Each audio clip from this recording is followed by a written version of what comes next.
You check your phone again. You don't even know why. There was no buzz, no notification. Your hand just moved on its own. And somewhere in the back of your mind, a question flickers and disappears before you can even ask it. What if this isn't a habit?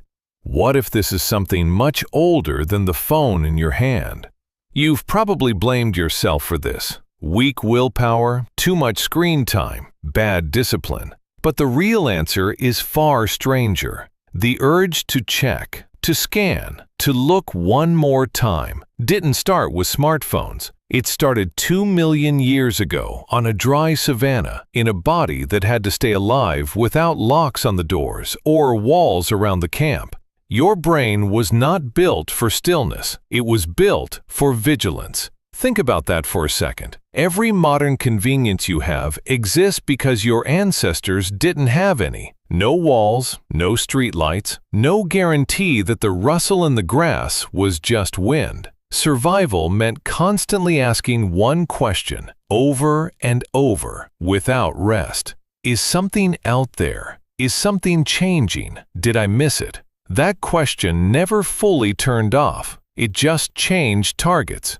Anthropologist Sarah Blaffer-Hrdy has spent decades studying what she calls the hypervigilant infant brain, the idea that human babies are born expecting threat and expecting connection in equal measure. We are, she argues, the most cooperative and the most anxious primates on Earth. Both traits evolved together. You needed your tribe to survive, and losing track of your tribe, even for an afternoon, could mean losing your life. So your brain built a system, a scanning system, one that runs constantly in the background, even when you're not aware of it, sweeping the environment for two things: threat and opportunity. Notice something. Threat and opportunity are not opposites. They're the same circuit asking two versions of the same question. Is this dangerous? Is this useful? Should I look closer? Now picture your phone. Every time you unlock it, you are activating that exact circuit.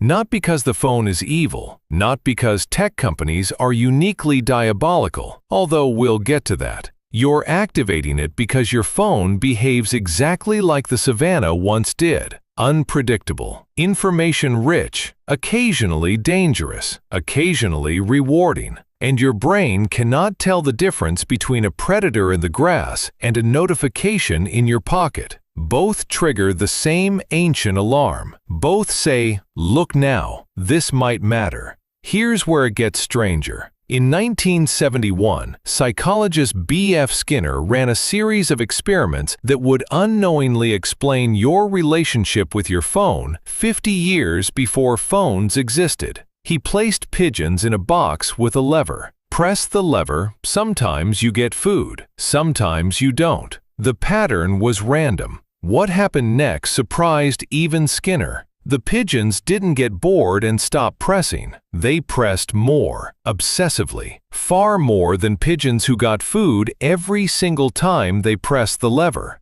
Why would randomness create more obsession than certainty? Because certainty closes the question. If the food comes every time, your brain learns the pattern and relaxes. But if the reward is random, the question never closes. Will it work this time? Maybe. The brain stays locked in scanning mode, unable to stop, unable to relax, because relaxing might mean missing the one time it would have paid off. This is called a variable ratio reinforcement schedule. Decoded simply, it means rewards that arrive unpredictably create the strongest, most persistent behavior loops known to psychology. Stronger than steady rewards, stronger than no rewards at all. Your phone runs on this exact schedule every single day. You don't know which scroll will deliver something interesting and which one will be empty. You don't know if this check will reveal a message from someone you care about or nothing at all. The not knowing is the hook. The not knowing is the design. This isn't an accident, and it isn't paranoia to say so.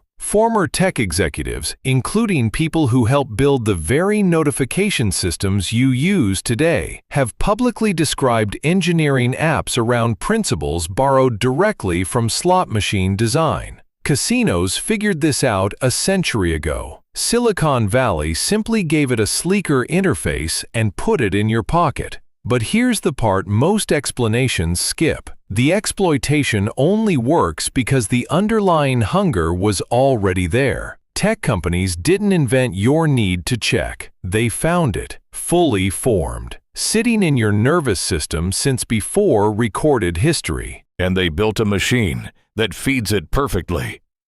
So what exactly is your brain doing, biologically, every time you check?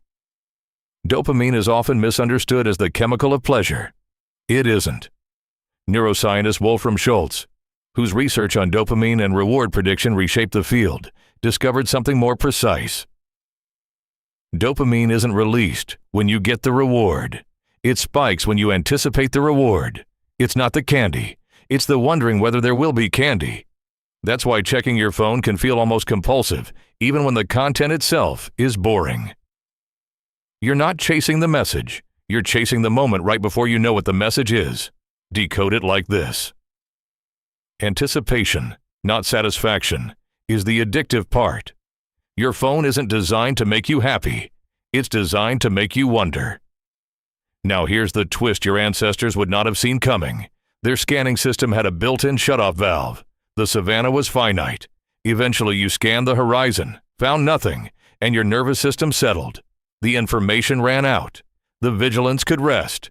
Your phone has no horizon. There is always one more post, one more headline, one more possible message arriving in the next 60 seconds. The scanning system that evolved to eventually find calm now lives inside an environment engineered to never run out of inputs. You are using a Pleistocene alarm system in an environment that never says all clear. This is the modern mirror most people miss. You are not addicted to your phone. You are ancient. Your phone is simply the first object in human history, precision-built to never let the alarm switch off. Psychologist Mihaly Csikszentmihalyi, known for his research on attention and focus, found that the human mind, left unstimulated even for a few minutes, will actively seek input, any input, rather than sit in open, unstructured awareness. In one well-known study, participants were left alone in a room with nothing to do except press a button that delivered a mild electric shock. A notable number of people chose to shock themselves rather than sit with their own thoughts. Stillness, to the ancient brain, can feel like danger. Because for most of human history, stillness without information meant you didn't know what was happening around you. And not knowing was the most dangerous state of all.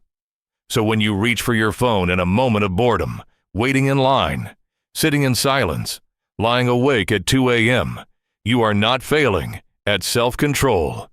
You are running code written for a world without walls, without streetlights, without certainty that morning would come safely.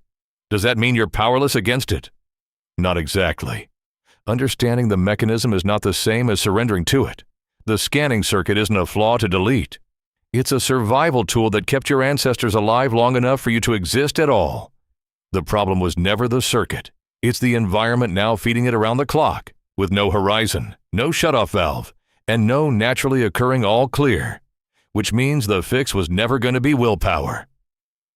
Willpower fights biology head-on, and biology almost always wins. The actual fix is closer to what your ancestors had without trying. Boundaries, horizons, moments where the scanning system is allowed to find nothing and finally rest. Tonight, when you feel your hand drift toward your phone for no clear reason, you'll know what's actually happening. It isn't weakness. It's 2 million years of vigilance, looking for a predator that was never going to be there, in a place that was built to look exactly like it might be. You check your phone again. There was no buzz, no notification. But now you know exactly why your hand moved before your mind caught up.